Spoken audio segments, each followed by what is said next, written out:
Mina Harker's Journal, 23rd of September. Jonathan is better after a bad night.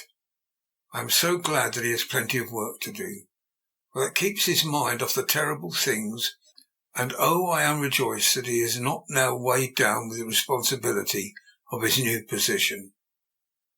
I knew he would be true to himself, and now how proud I am to see my Jonathan rising to the height of his advancement, and keeping pace in all ways with the duties that come upon him. He will be away all day till late, for he said he could not lunch at home. My household work is done, so I shall take this foreign journal and lock myself in my room and read it. 24th of September. I hadn't the heart to write last night. That terrible record of Jonathan's upset me so. Poor dear, how he must have suffered, whether it be true or only imagination. I wonder if there's any truth in it at all. Did he get his brain fever and then write it all those terrible things? Or had he some cause for it all? I suppose I shall never know, for I dare not open the subject to him. And yet that man we saw yesterday, he seemed quite certain of him. Poor fellow, I suppose it was the funeral upset him and sent his mind back on some train of thought.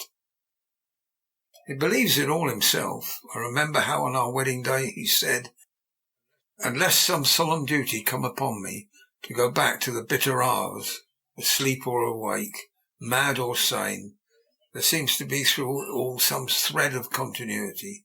That fearful Count was coming to London. If it should be, and he came to London with his teeming millions, there may be a solemn duty, and if it come, we must not shrink from it. I shall be prepared. I shall get my typewriter this very hour and begin transcribing. Then we shall be ready for other eyes if required. And if it be wanted, then perhaps if I am ready, poor Jonathan may not be upset, for I can speak for him and never let him be troubled or worried with it all. If ever Jonathan quite gets over the nervousness, he may want to tell me of it all. I can ask him questions and find out things and see how I may comfort him. Letter, Van Helsing to Mrs. Harker, 24th of September. Confidence. Dear Madam, I pray you to pardon my writing, in that I am so far friend as that I sent you the sad news of Miss Lucy Westenra's death. By the kindness of Lord Godalming, I am empowered to read her letters and papers, for I am deeply concerned about certain matters vitally important. In them I find some letters from you, which show how great friends you were, and how you love her. Oh, Madam Mina, by that love I implore you to help me. It is for others' good that I ask.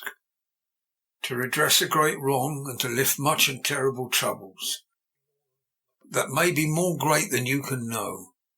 May it be that I see you. You can trust me. I am friend of Dr. John Seward and of Lord Godalming. That was Arthur of Miss Lucy. I must keep it private for the present from all. I should come to Exeter to see you at once if you tell me. I am privileged to come. And where and when, I implore your pardon, madam. I have read your letters to poor Lucy, and know how good you are, and how your husband suffer. So I pray again, if it may be, enlighten him not, lest it may harm. Again your pardon and forgive me. Van Helsing. Telegram, Mrs. Harker to Van Helsing, 25th of September. Come today by 10:15 train if you can catch it. Can see you at any time you call. Mina Harker. Mina Harker's Journal, 25th of September. I cannot help feeling terribly excited as the time draws near for the visit of Dr. Van Helsing, for somehow I expect that it will throw some light upon Jonathan's sad experience, and as he attended poor dear Lucy in her last illness, he can tell me all about her. That is the reason for his coming. It is concerning Lucy and her sleepwalking, and not about Jonathan, that I shall never know the real truth. How silly I am. That awful journal gets hold of my imagination and tinges everything with something of its own colour. Of course it's about Lucy. That habit came back to the poor dear, and that awful night on the cliff must have made her ill. I'd almost forgotten in my own affairs how ill she was afterwards. She must have told him of her sleepwalking adventure on the cliff, and that I knew all about it, and now he wants me to tell him what she knows, so that he may understand. I hope I did right in not saying anything of it to Mrs. Westenra. I should never forgive myself if any act of mine, were it even a negative one, brought harm on poor dear Lucy. I hope so too. Dr. Van Helsing will not blame me. I have had so much trouble and anxiety of late that I feel I cannot bear more at present. I suppose the cry does us all good at times, clears the air as the other rain does. Perhaps it was just reading the journal yesterday that upset me, and then Jonathan went away this morning, to stay away from me a whole day and night, for the first time we have been parted since our marriage. I hope the dear fellow will take care of himself, that nothing will occur to upset him. It's 2 o'clock, and the doctor will be here soon now. I shall say nothing of Jonathan's journal unless he asks me. I am so glad I have a typewritten out of my own journal, so that in case he asks about Lucy, I can hand it to him. It will save much questioning. Later. He has come and gone. What a strange meeting, and how it all makes my head whirl round. I feel like one in a dream. Can it all be possible, or even part of it? If I had not read Jonathan's journal first, I should never have accepted even the possibility. Poor dear Jonathan, how he must have suffered. Please the good God, all this may not upset him again. I shall try and save him from it, but it may be even a consolation and help to him, terrible though it be, and awful in its consequences, to know for certain that his eyes and ears and brain did not deceive him, and that it is all true. It may be that it is the doubt which haunts him, that when the doubt is removed, no matter which, waking or dreaming, may prove the truth, he will be more satisfied and better able to bear the shock. Dr. Van Helsing must be a good man, as well as a clever one, if he is Arthur's friend and Dr. Seward's, and if they brought him all the way from Holland to look after Lucy. I feel, from having seen him, that he is good and kind and of a noble nature. When he comes tomorrow, I shall ask him about Jonathan, and then, please God, all this sorrow and anxiety may lead to a good end. I used to think I would like to practice interviewing Jonathan's friend on the Exeter News, and told him that memory was everything in such work, that you must be able to put down exactly almost every word spoken, even if you had to refine some of it afterwards. Here was a rare interview. I shall try to record it verbatim. It was 2:30 when the knock came. I took my courage à deux mains and waited. In a few minutes Mary opened the door and announced Dr. Van Helsing. I rose and bowed, and he came towards me. A man of medium weight, strong build, with his shoulders set back over a broad, deep chest, and a neck well balanced on the trunk, as the head is on the neck.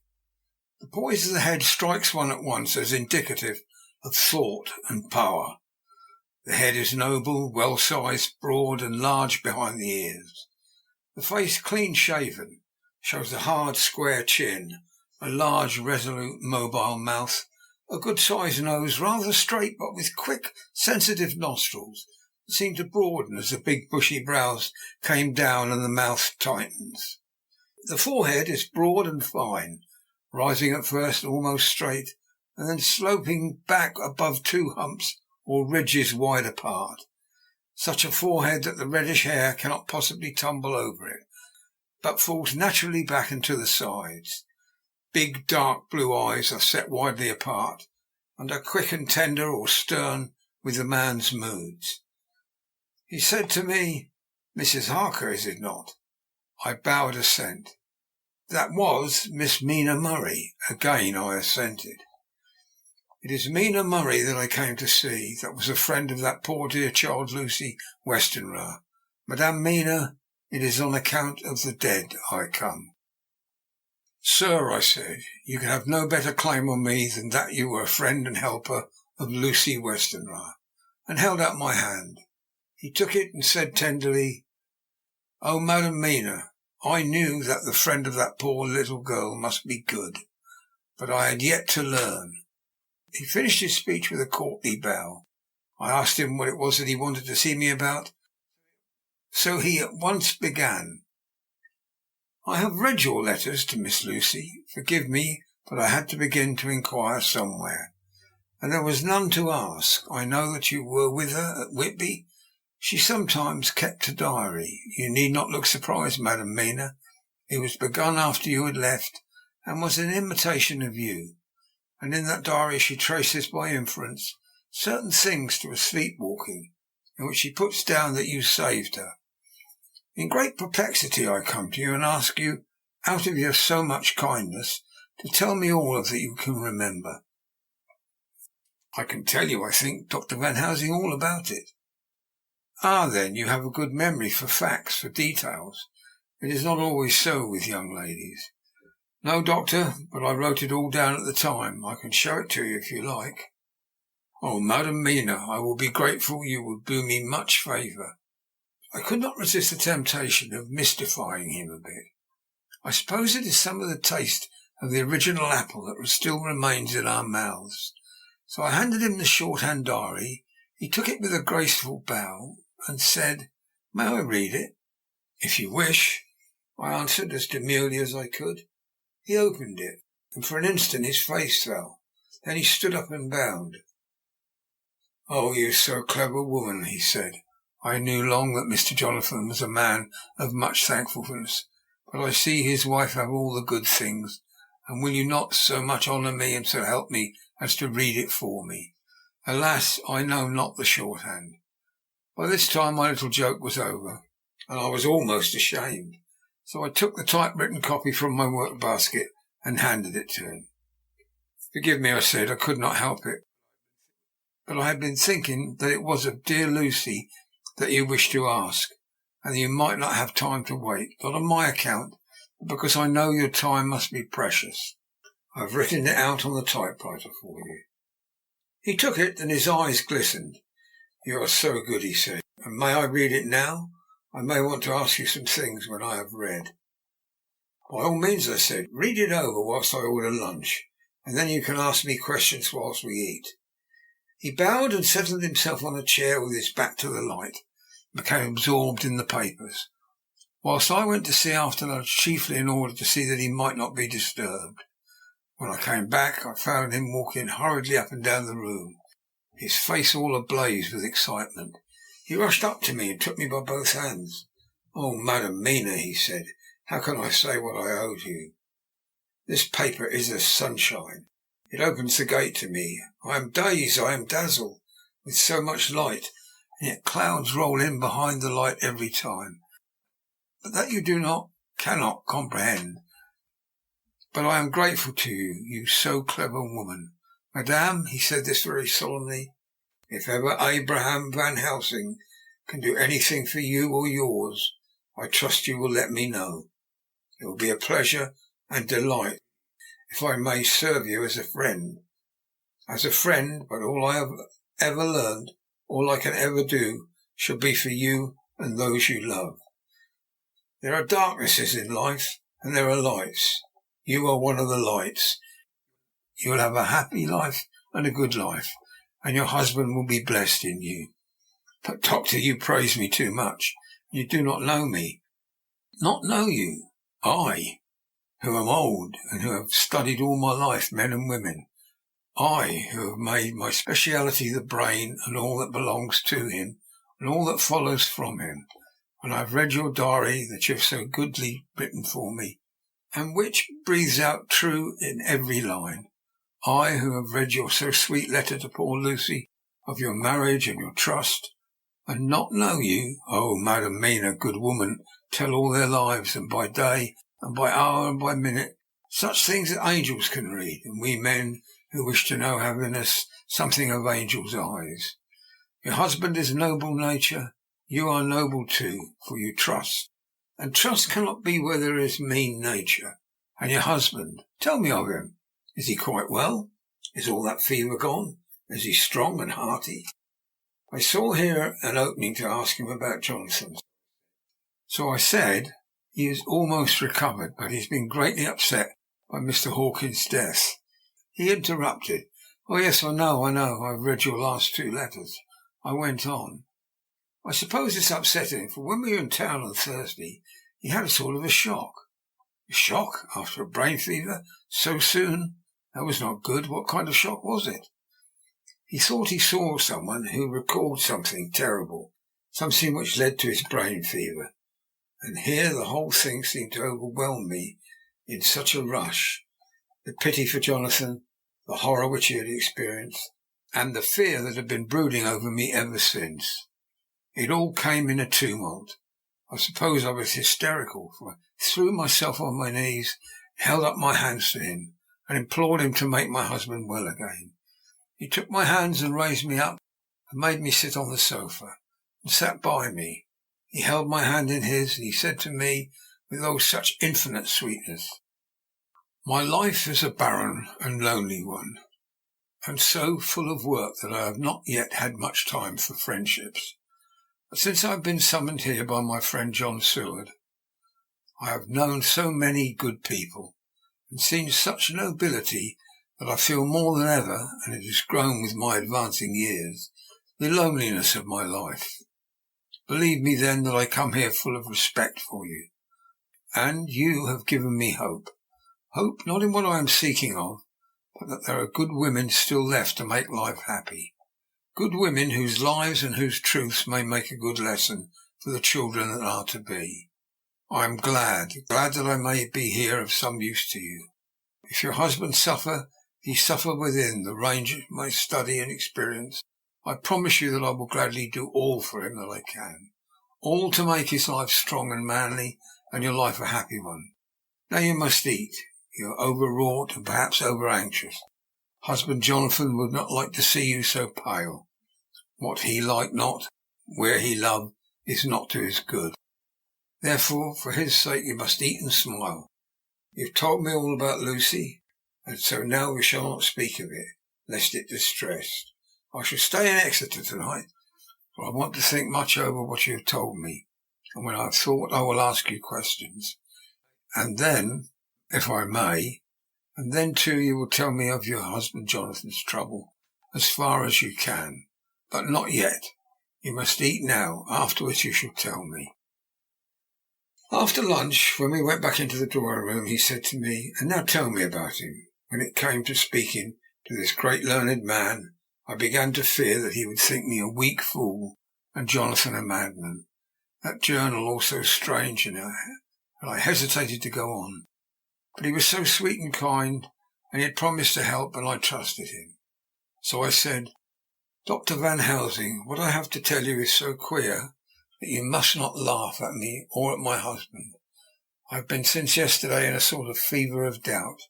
You must be kind to me, and not think me foolish, that I have even half believed some very strange things."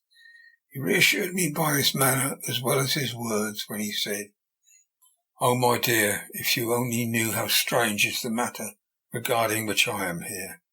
It is you who would laugh. I have learned not to think little of anyone's belief, no matter how strange it be. I have tried to keep an open mind, and it is not the ordinary things of life that can close it, but the strange things, the extraordinary things, the things that make one doubt if they be mad or sane. Thank you 1,000 times. You have taken a weight off my mind. If you will let me, I shall give you a paper to read. It's long, but I have typewritten it out. It will tell you my trouble and Jonathan's. It is the copy of his journal when abroad and all that happened. I dare not say anything of it. You will read it for yourself and judge. And then when I see you, perhaps you will be very kind and tell me what you think." "I promise," he said, as I gave him the papers. "I shall in the morning, as soon as I can, come to see you and your husband, if I may. Jonathan will be here at 11:30. You must come to lunch with us and see him then. You can catch the quick 3:34 train, which will leave you at Paddington before 8. He was surprised at my knowledge of the trains offhand, but he does not know that I have made up my mind that all the trains to and from Exeter, so that I may help Jonathan in case he's in a hurry. So he took the papers with him and went away, and I sat here thinking I don't know what. Letter by hand, Van Helsing to Mrs. Harker, 25th of September, 6 o'clock. Dear Madam Mina, I have read your husband's so wonderful diary. You may sleep without doubt. Strange and terrible as it is true. I will pledge my life on it. It may be worse for others, but for him and you there is no dread. He is a noble fellow, and let me tell you from experience of men that one would do as he did, going down that wall into that room, aye, and going in a second time, is not one to be injured in permanence by a shock. His brain and his heart are all right. This I swear before I have even seen him. So be at rest. I shall have much to ask him of other things. I am blessed that today I came to see you, for I have learned all at once so much that again I am dazzled more than ever, and I must think. Yours, the most faithful, Abraham Van Helsing. Letter Mrs. Harker to Van Helsing, 25th of September, 6:30 p.m. My dear Dr. Van Helsing, 1,000 thanks for your kind letter, which has taken a great weight off my mind. And yet, if it be true, what terrible things there are in the world, and what an awful thing if that man, that monster, be really in London. I fear to think, I have this moment, whilst writing, had a wire from Jonathan, saying that he leaves by the 6:25 tonight from Launceston, and will be here at 10:18, so that I shall have no fear tonight. Will you therefore, instead of lunching with us, please come to breakfast at 8 o'clock, if this be not too early for you. You can get away if you are in a hurry by the 10:30 train, which will bring you to Paddington by 2:35. Do not answer this, as I shall take it that if I do not hear, you will come to breakfast. Believe me, your faithful and grateful friend, Mina Harker. Jonathan Harker's Journal, 16th of September. I thought never to write in this diary again, but the time has come. When I got home last night, Mina had supper ready, and when we had supped she told me of Van Helsing's visit, and of her having given him the 2 diaries copied out, and of how anxious she has been about me. She showed me in the doctor's letter all that I wrote down was true. It seems to have made a new man of me. It was the doubt as to the reality of the whole thing that knocked me over. I felt impotent and in the dark, and distrustful, and now that I know I am not afraid, even of the Count. He has succeeded after all then in his design in getting to London, and it was he I saw. He's gotten younger, and how? Van Helsing is the man to unmask him and hunt him out, if he is anything like what Mina says. We sat late and talked it all over. Mina is dressing, and I shall call at the hotel in a few minutes and bring him over. He was, I think, surprised to see me when I came into the rooms where he was, and introduced myself. He took me by the shoulder and turned my face round into the light, and said after a sharp scrutiny, "But Madam Mina told me that you were ill, that you had a shock." It was so funny to hear my wife called Madam Mina by this kindly, strong-faced old man. I smiled and said, "I was ill. I've had a shock, but you have cured me already." "And how?" "By your letter to Mina last night." I was in doubt, and then everything took a hue of unreality. I did not know what to trust, even the evidence of my own senses. Not knowing what to trust, I did not know what to do, and so had only to keep on working in what had hitherto had been the groove of my life. The groove ceased to avail me, and I mistrusted myself. Doctor, you don't know what it is to doubt everything, even yourself. No, you don't. You couldn't with eyebrows like yours. He seemed pleased, and laughed as he said, "So, you're a physiognomist. I learn more here with each hour. I am with so much pleasure coming to you to breakfast, and oh, sir, you will pardon praise from an old man, but you are blessed in your wife. I would listen to him go on praising Mina for a day, so I simply nodded and stood silent. She is one of God's women, fashioned by his own hand to show us men and other women that there is a heaven where we can enter, and that its light can be here on earth, so true, so sweet, so noble, so little an egoist. And let me tell you, as much in this age, so sceptical and selfish, and you, sir, I have read all the letters to your poor Miss Lucy, and some of them speak of you, for I know you since some days from the knowing of others. But I have seen your true self since last night, and you'll give me your hand, will you not, and let us be friends for all our lives. We shook hands, and he was so earnest and so kind that it made me quite choky. And now, he said, may I ask you for some more help? I have a great task to do, and at the beginning it is to know. You can help me here. Can you tell me what went before your going to Transylvania? Later on I may ask more help, and of a different kind. This will do. Look here, sir, I said, does what you have to do concern the Count? It does, he said solemnly. Then I am with you heart and soul. As you go by the 10:30 train, you will not have time to read them, but I shall get the bundle of papers. You can take them with you and read them in the train. After breakfast I saw him to the station. When we were parting, he said, perhaps you will come to town if I send to you, and take Madam Mina too. We shall both come when you will, I said. I had got him in the morning papers and the London papers of the previous night, and while we were talking at the carriage window, waiting for the train to start, he was turning them over. His eyes suddenly seemed to catch something in one of them. The Westminster Gazette. I knew it by the colour, and he grew quite white. Then he read something intently, groaning to himself.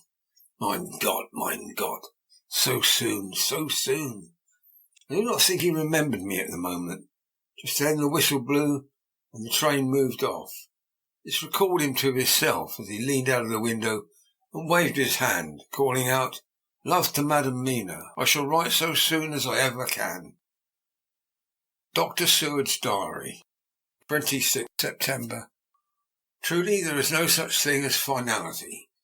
Not a week since I had said finish, and yet here I am with the same record. Until this afternoon I had no cause to think of what is done. Renfield had become all too intent, the same as he ever was. He was already well ahead with his fly business, and had just started in the spider line also. So he had not been of any trouble to me.